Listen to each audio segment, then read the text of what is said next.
Everyone, this is Muskan. Welcome to my YouTube channel. उम्मीद करती हूँ आप सभी अच्छे होंगे। तो हमने अपना मैथ शुरू किया था। मैथ में हमारा क्या है, कई सारे टॉपिक, सारे चैप्टर्स पढ़ गए थे। तो हमने अपना क्या है, कल टॉपिक शुरू किया था। आपका क्या है चैप्टर, जिसका नाम है पार्टनरशिप, यानी कि साझेदारी। तो साझेदारी में दोस्तों हमने अपनी पहली क्लास में जितने भी आपके कंसेप्ट बनते हैं, बेसिकली पूरा बेसिक मैंने आपको क्या है पहली क्लास में समझा दिया है, पूरा बेसिक समझा दिया। मैथ का एक दोस्तों एक इम्पोर्टेंट चैप्टर बनता है जो कि सरल है और इम्पोर्टेंट भी है। तो मैथ का एक इम्पोर्टेंट चैप्टर साझेदारी है दोस्तों। यदि आपने पहली क्लास साझेदारी की नहीं देखी है तो दोस्तों आप मैथ प्लेलिस्ट में जाएंगे, मैंने डिस्क्रिप्शन में लिंक दे दी है उसकी मैथ प्लेलिस्ट की, तो वहां दोस्तों आप उत्तर प्रदेश दरोगा एंड आपका क्या है यूपी पुलिस और आपका SSC/GD की कंप्लीट मैथ पढ़ना चाहते हैं तो आप इस चैनल को सब्सक्राइब करके अपनी मैथ को कंप्लीट कर सकते हैं। गहराई से जो आपका सिलेबस पूछा जाता है मैथ का, उस हिसाब से, ठीक है।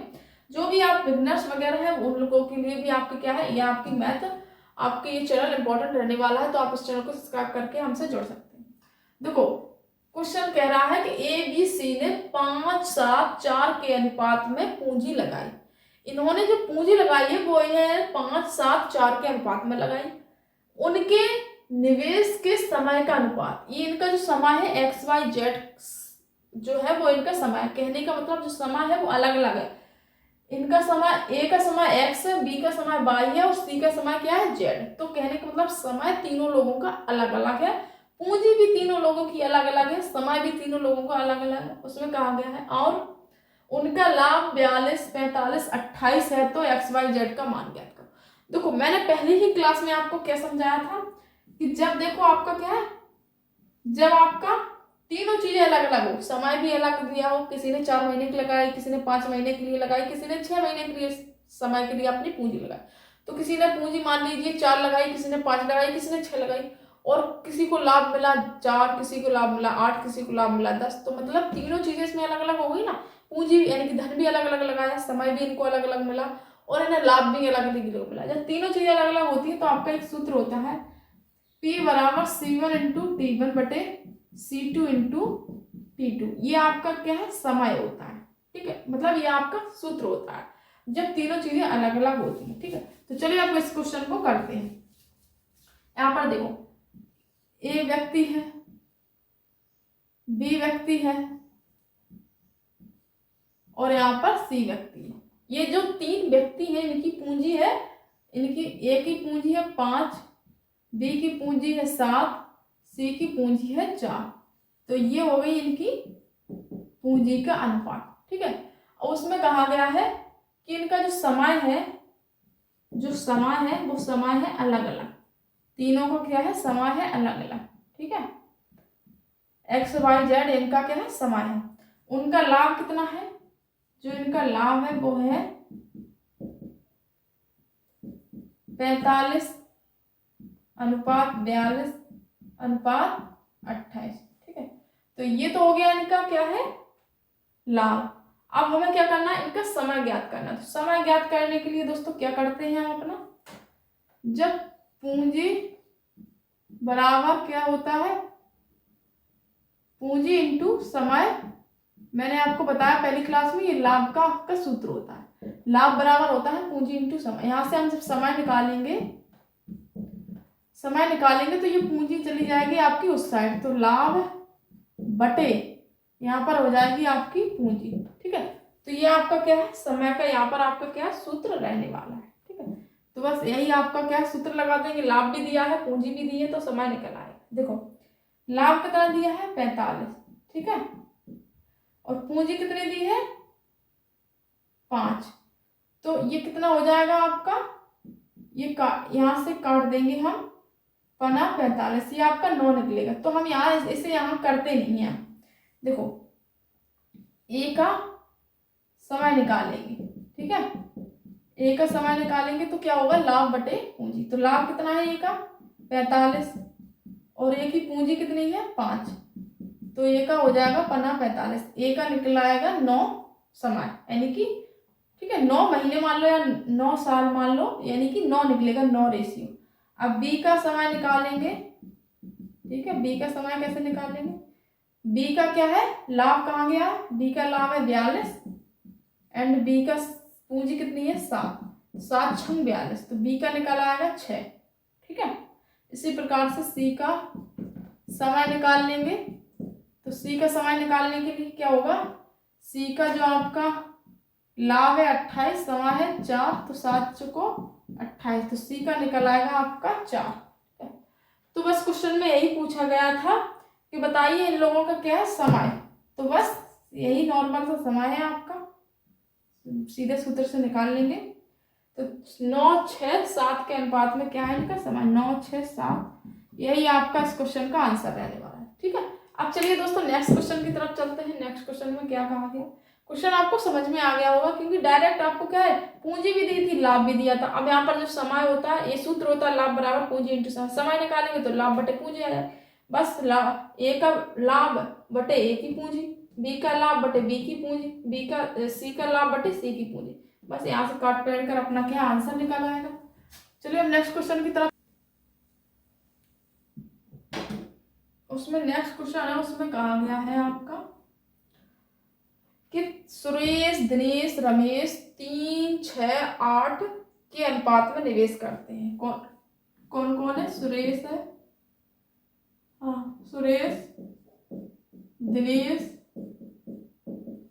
और रमेश, और कौन है, और रमेश 3, 6, 8 के अनुपात में निवेश करते, कितना 3, 6, 8 के अनुपात में निवेश करते हैं।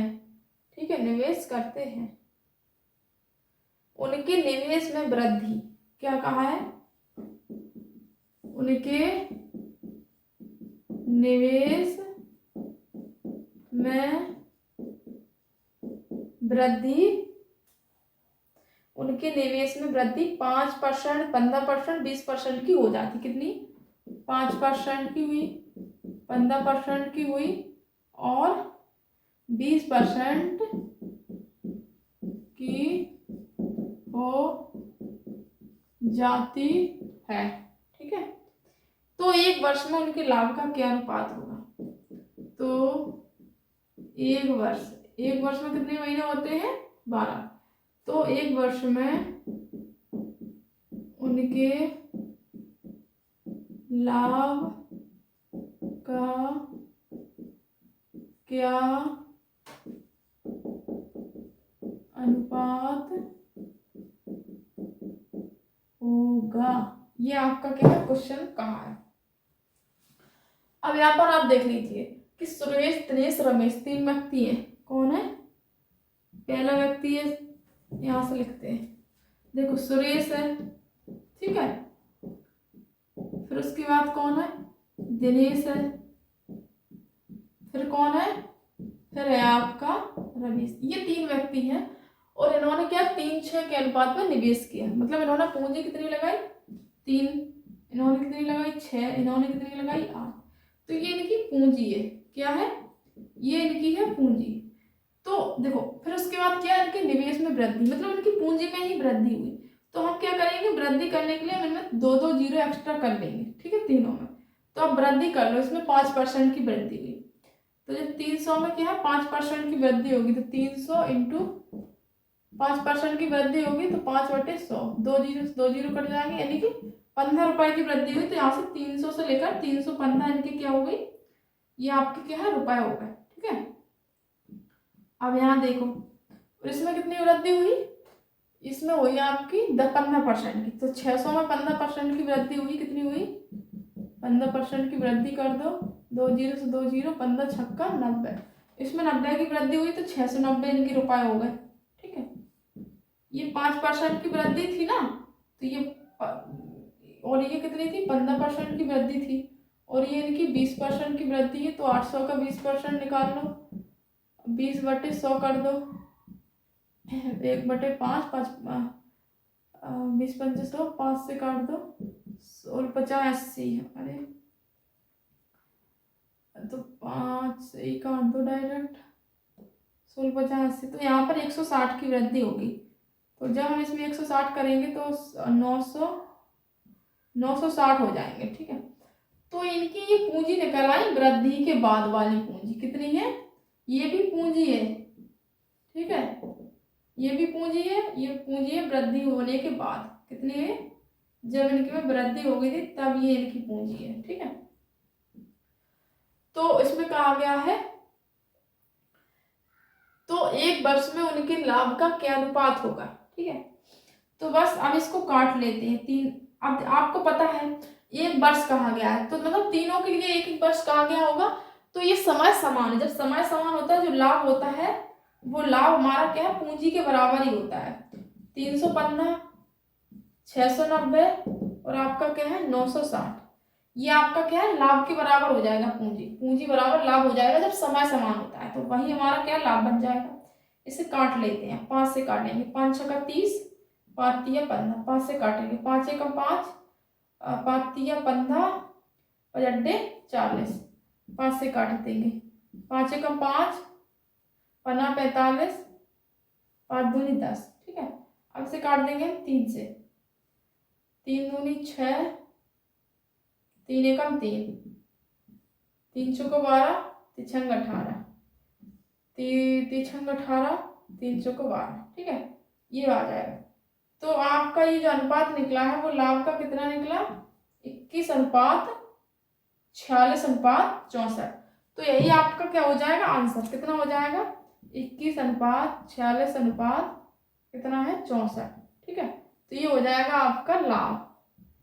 क्योंकि पता है जब तीन मतलब एक वर्ष, तीनों के लिए एक वर्ष की बात करी गई है, तो देखो समय समान, जब समय समान होता है तो मैंने आपको वैसे ही बता दिया है कि लाभ बराबर क्या होता है, पूंजी इंटू समय, होता है कि नहीं। जब समय का यहाँ पर कोई रोल नहीं है तो देखो आप देखो पूंजी बराबर लाभ के है कि नहीं, तो वही तो मैंने किया, जो पूंजी थी उसी को मैंने लाभ बना दिया। और वृद्धि के बाद का ही लाभ पूछा तो वृद्धि के बाद का ही हमने ये वाला पूंजी क्यों नहीं ली, क्योंकि उसने कहा कि वृद्धि हुई, तो वृद्धि के बाद वाला ही तो वो पूछ रहा होगा, कि वरना वो वृद्धि करता ही क्यों। ठीक है, सीधे लाभ पूछता तो वृद्धि ना करता, वो डायरेक्ट लाभ पूछ लेता।